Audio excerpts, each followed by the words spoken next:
Hola, buenas noches. Mi nombre es Elena García y les voy a explicar un poco sobre el tema de identificar la diversidad microbiana del suelo y su relación con la planta. Bueno, la primera pregunta, vamos a hablar sobre de qué dependen los tipos de actividades microbianas y la velocidad. Bueno, eh, los tipos de actividades microbianas dependen de un ecosistema, que el ecosistema cuente con todo, ¿no? De ese ecosistema, pues el hábitat, ¿no? El hábitat de los microorganismos, especies presentes, el tamaño de poblaciones, el estado fisiológico de los microorganismos y la velocidad de esas actividades dependen de los nutrientes y condiciones de crecimiento que tengan los microorganismos, ¿no?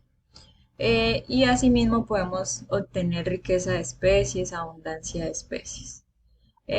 Vamos a mencionar tres recursos y tres condiciones.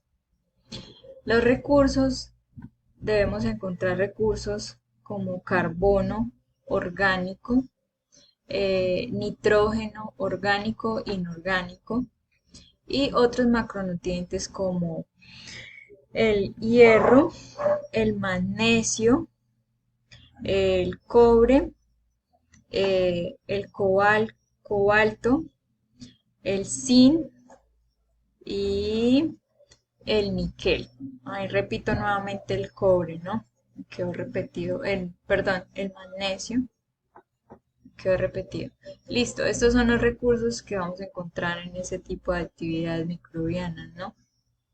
Y las condiciones, eh, temperatura fría a templada y caliente, y potencial hídrico, de seco, húmedo a mojado, ¿no? Un pH entre 0, 7 y 14. Bueno, ahora, ¿en qué consiste una comunidad microbiana? Entonces acá tenemos algunas definiciones de población. La población es un grupo de organismos parecidos y la comunidad cruce de poblaciones distintas. Y un ecosistema, que era lo que hablábamos anterior, es un grupo de comunidades biológicas con autocontrol y su entorno. Bueno, acá yo tengo un pequeño ejemplo. Bueno, sí, hice un dibujito. Entonces, para explicarle en qué consiste una comunidad microbiana. Bueno, entonces tenemos un individuo, un microorganismo X, y ese microorganismo que hace, pues empieza a reproducirse, ¿no? Empieza a alimentarse de los nutrientes que él necesita, ¿no? Y empieza a reproducirse. Acá tenemos ya tres y así sucesivamente hasta formar una población. Que una población es un grupo de células que nacen mm, y se van multiplicando, ¿no? De esa población pasamos a los gremios. Encontramos, en este ejemplo, pues yo puse dos tipos de gremios, ¿no? Acá podemos ver. Estos son naranjaditos, como bolitas, y otros son como alargaditos. Los gremios también son pues microorganismos, ¿no? Gremio uno y gremio 2. ¿Qué pasa? Pues son poblaciones metabólicamente semejantes que adoptan los mismos recursos de, de maneras diferentes. ¿Listo? Y de estos gremios pasamos a una comunidad, que es lo que quieren saber en qué consiste una comunidad. Y la comunidad es una interacción con los microorganismos y los factores abióticos del ecosistema dependiendo del funcionamiento de cada uno, ¿no? O sea, así se forma una comunidad microbiana, desde este individuo hasta formar toda esta cantidad, ¿no? Bueno, ahora espero que se haya quedado claro ese tema. ¿Por qué se da la competencia entre microorganismos en el suelo y por qué favorece cooperar? Bueno, la competencia se da por los recursos en el hábitat. Bueno, por recursos en el hábitat y esa, esa, esa competencia puede ser intensa, eso ya, y el resultado depende mm, de diversos factores tales como la tasa de captación de nutrientes, la tasa metabólicas inherentes y la velocidad de crecimiento de cada población. Para concluir, entonces tendremos transformaciones de las cuales no las realizan solas. O sea, esas transformaciones que hacen los microorganismos no las realizan solas, sino por medio de sintrofía. ¿Qué es la sintrofía? La sintrofía es que un fenómeno que ocurre de una especie, bueno, una especie microbiana, ¿no?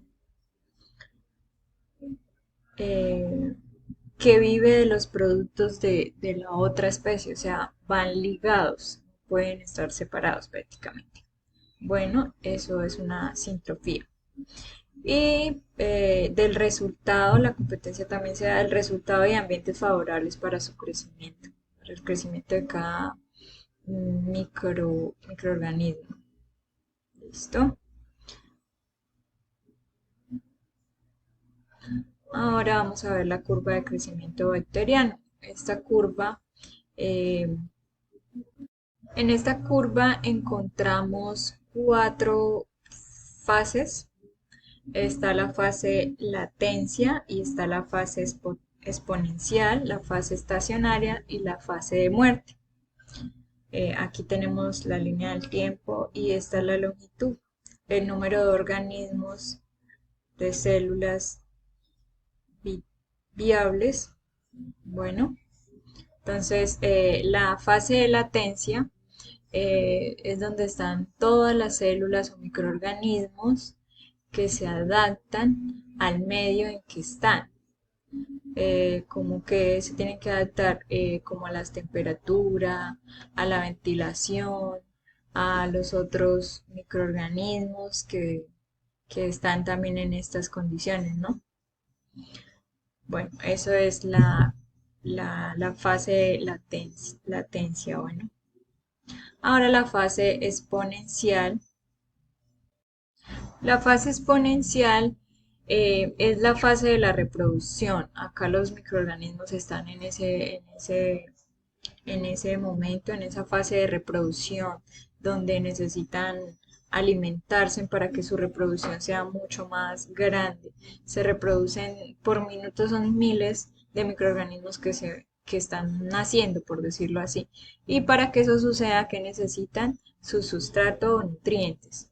La fase estacionaria, en esta fase es donde las células eh, mm, pasa que los nutrientes o sustratos que ellos han digerido se empiezan a agotar, ¿no?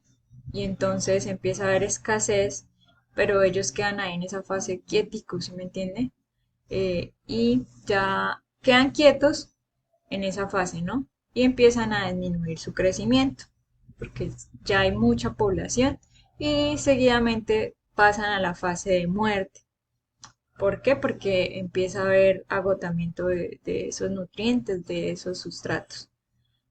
Bueno, esa es la explicación de la curva. Ahora vamos a ver un mapa conceptual.